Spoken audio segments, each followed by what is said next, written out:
Hey guys, this is OddOneGaming. This is going to be another Raid Shadow Legends video.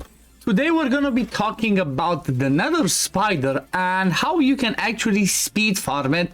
And before I go into it, I want to say that this is going to be kind of like the same as yesterday. This is going to be a little bit of a showcase of what I'm using as a team in order to speed farm the Nether spider. There was a bit of an uproar yesterday, like I do apologize about that. The whole idea was, that was a, the video yesterday was for me saying that I managed to crack the code for my actual team. I wasn't saying like I cracked the code and like everybody else can do the same thing. I even said it in the title that it's my Fire Night Hard showcase. But anyway, I want to say that before I start bringing the boys again into play. And first of all, before we go into this and check the team and do the farming, I want to mention that at least in the last year, from my point of view, the priorities of farming the Doom Tower have changed. So from my point of view, in the first rotation of the Doom Tower, where we have the Frost, Magma, Nether, and Scarab, I believe that the best one to farm right now is actually the Nether spider. The reason for that is they gave a little bit of a buff to the what's the Affinity Breaker is the name of the set that I was thinking about. They gave it a little bit of a buff. It's still not ideal crazy, but it has more utilities now because of that buff itself, and also because of the the Shogun's Grove. And for example, if you do have a ninja and you do some Sand Devil farming, it also has some uses there. And the thing is, before the best one used to be the Scarab, but with the introduction of the Stone Skin, the Untouchable set isn't as good in my opinion. So I chose to start farming this boss instead. And let's just have a quick look how this run actually goes. It's not perfected, it's not ideal. I would prefer maybe to have some bigger shields, and honestly this is like, again, like I said, this is more of a showcase because this one can be done at the lower level. You don't even need to have the double Gnuts, you don't even need to have one of the Gnuts. The main people that you want in this team in order to make it a speed farm are Venomage and Geomancer, or again, you can drop Venomage to bring somebody else that can provide you with some way of doing an AoE hit, but also 100% chance of placing heal reduction, because what we are relying on this one is to land the heal reduction on the boss, and then Geomancer's HP burn does the job, and just basically the spiderlings kill the boss. So you can see we did that. The boss does not heal because we land the heal reduction, and now we let the poisons to do the job, or not the poisons, the HP burn to do the job,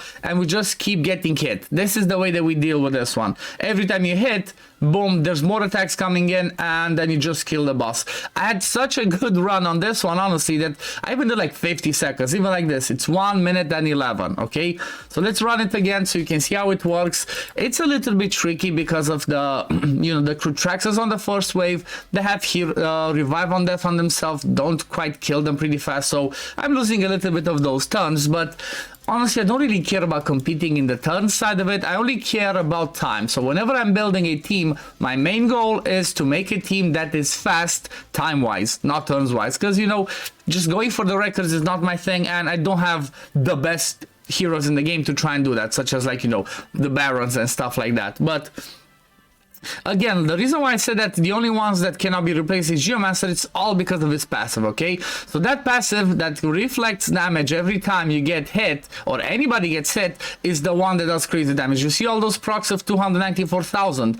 That's from Geomancer's passive, and that's what makes this team be so fast. And then, like I said, the most important thing, having the heal reduction there, so whenever they do this hit, the boss does not heal. Because if you do not have heal reduction, well, the boss will be healing every time the spiderlings counterattack. Now, when it comes to other damage, you can only have, for example, you can have just one Gnut in the team, and maybe the other one can be somebody like a Cold Heart to have some extra damage in there. But for me, it works like this. It was fun. I do have 2 Gnuts built, and this is how it works. But the whole idea is, let's have a look at the presets, is that you need the following, especially when it comes to the boss part. You need to make sure that Geomancer has his A3 ready when you get to the boss. Disable the A2 because you don't need it. You want him to do the AoE hits so he can do the counterattacks. So he can proc the counterattacks from the spiderlings, and basically the boss dies because of this passive. Then when it comes to Elva, Elva can be again anybody else that does a cleanse. Okay, so you can use a Python, you can use Wither the Crown. Maybe she would be a little bit better, but she does not bring you the revive if something happens. So you know, think about somebody else that can bring you some survivability with cleansing, and then just bring that champion. I used Elva because she also gives me the speed, and that means I can use my Geomancer that is built for the Iron Twins. That's a slower speed to go before the main spider goes. So that's why I prefer to use Elva. So just make sure you have the cleanse ready at the boss. For Geomancer, make sure you have the A3 ready, and then for Venom Mage, make sure you have the AoE hit that puts heal reduction ready as well.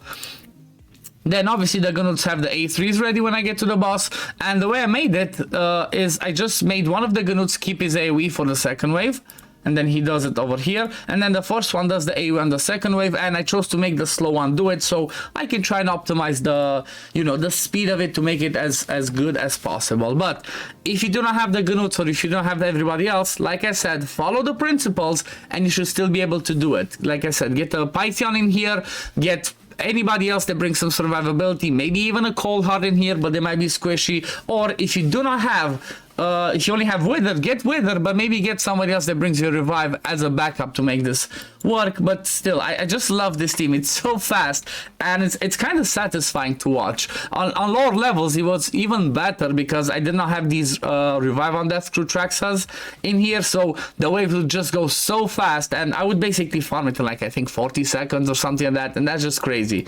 To think about farming a Doom Tower boss that fast is definitely pretty fun. But yeah, after I finish this one, I'm just gonna show you a quick little bit the builds. It's nothing too impressive, just you need to hit the speed so you go before the boss. The first one that you need to go always is gonna be your cleanser. So you cleanse those poison off, then after that if you have the Gnuts, just have them go next, doesn't really matter. You could have maybe Geomancer be faster so they get a little bit of extra damage, but I think that they proc the maximum cap even without the weaken from Geomancer, so you don't really have to do that. But yeah, when it comes to rotation, it's pretty simple. Again, Cleanser first, Geomancer second to put HP burn, and then Venom Mage third, or whoever brings your AoE, heal reduction, and voila. 53 seconds, 21 turns. That's an easy farm. So a quick look at the builds that I have. I have Elva, I have in a Stone Skin. She's a little bit, you know, Stone Skin and fast, kind of interesting build I had for her for Arena. But, you know, I changed it a lot. She's not as she used to be. She used to be like 350 speed in Stone Skin, but I just swapped that gear out. Masteries don't really matter on her because she's not going to bring too much. The Gnuts are just in damage build, the same build that I have for Fire Knight. Fast 100% crit rate, accuracy, crit damage with Giant Slayer. The other one kind of similar, and this one's in lethal with more damage. 250 speed again, 100% crit rate, just to, you know, make sure you hit hard. You make sure when you do your hits, you need to be crit capped. Then I did put Venom Mage in a shield set because I wanted to have a little bit of a survivability. Without this shield set, my Geomancer always dies, okay? So if you don't have that, he always dies. It makes it a bit slower, so that's why I chose to put Venom Mage in a shield set. Still gave her the accuracy that she needs, and still try to give her decent speed. This one is enough because we get the increased speed from Elva, and at the same time we get the speed lead. But even without that, like if we had the speed lead only, but Geomancer still got a turn, Venom Mage could still be slow because, well, Geomancer steals the turn meter on his A3, and as long as he goes before the boss, that's fine. You know, he has overkill accuracy because, like I said, this is my Iron Twins Geomancer that I'm using. I don't have masteries on him actually because I don't want War Master for the Iron Twins, as that one was messing me up. But yeah, again, no War Master in here, just Giant Slayer on these two, and that's about it. So yeah, this is gonna be it for the video today, guys. I hope you enjoyed it. I hope it gave you an idea of what team you can build to speed farm the Nether Spider, and I hope you don't get stuck on just like, oh, you have 2 Gnuts again. Please, please, come on. I told you every single thing that you need in the team. Told you that you don't even need one of the Gnuts in the team to do it, because you know what? Let me just show you what I'm quite sure actually that if I'm gonna look now, most of the teams, the best teams, are gonna have at least 1 Gnut in there. Let's look at the global ranking, because usually this is the best one. Again, look at this. So, triple Gnut. Oh my god. I think this one doesn't even care about the boss's mechanics. Just Gnuts the hell of it. Or look at this. This is another example. AoE hits, AoE hits, AoE hits. See? Same principle, no gnut in there, but it just works the same and it does it pretty fast. So definitely a good one. Another example over here with some block damage, maybe to keep you alive. Block damage can be a good idea instead of the cleanse, maybe as long as that person goes first. You put the block damage, you take those hits and you're not going to die. And also Vogar to heal yourself back up in case you don't have a reviver, that can help. So definitely always keep an eye out on this because you might get some ideas, or maybe in your clan, because you know, maybe your clan is going to be more relatable than the global rankings, okay? Because yeah, more relatable heroes in here for sure.